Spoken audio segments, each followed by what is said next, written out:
Je m'appelle Sébastien Hasbrook et je travaille au Muséum départemental du Var. Donc, j'ai la chance d'avoir deux missions. La première, c'est la médiation scientifique et culturelle et la deuxième, l'illustration naturaliste.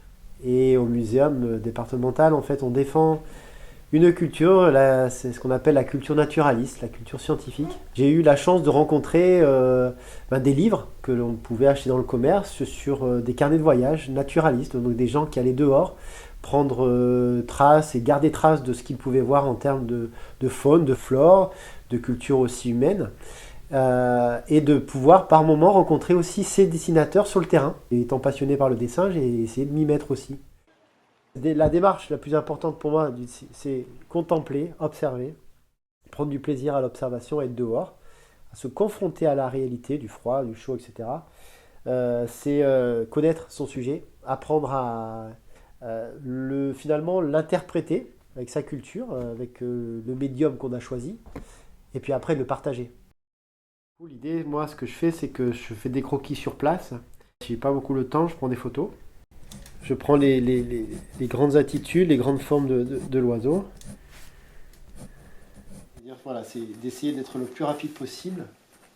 Là, flamant rose, donc dans les savanes de hier. Donc là, il est 8 heures du matin. La lumière commence juste à montrer le bout de son nez. Parce que moi, les flamants roses, pour l'attitude mère, forcément, je suis allé les voir, je suis allé les observer, je suis allé faire des croquis. Le dessin naturaliste, en fait, ça peut être tant du dessin très scientifique, hein, où on va se rapprocher de la photo, ou alors du dessin humoristique, ça peut être aussi également de la sculpture. En fait, on navigue entre le dessin naturaliste, le dessin scientifique et le dessin d'illustration, parce qu'en fait, c'est un dessin qui doit être compris par les gens qui vont voir. Je pense qu'il ne faut pas forcément apprendre à dessiner, il faut surtout apprendre à observer. Et une fois qu'on sait observer, après on va choisir le dessin, la photo, la sculpture. Et du coup, l'avantage du dessin d'illustration, c'est on peut résumer une espèce, par exemple, juste par le dessin, en prenant tel ou tel caractère. Alors que le dessin naturaliste, on va dire, c'est la première démarche pour arriver après au dessin d'illustration. C'est une manière d'arrêter le temps, quelque part, et puis ça devient une donnée scientifique. C'est comme si, il y en a qui vont prendre leur carnet et qui vont dire, voilà, j'ai vu un rouge-gorge, j'ai vu un flamant rose, donc ils vont la donner avec la date, etc. C'était un juvénile.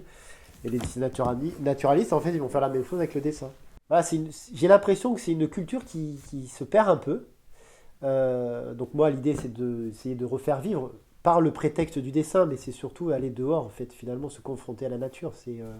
C'est pas la volonté, elle n'est pas de faire des œuvres d'art. Après, voilà, il faut que ça soit relativement rapide.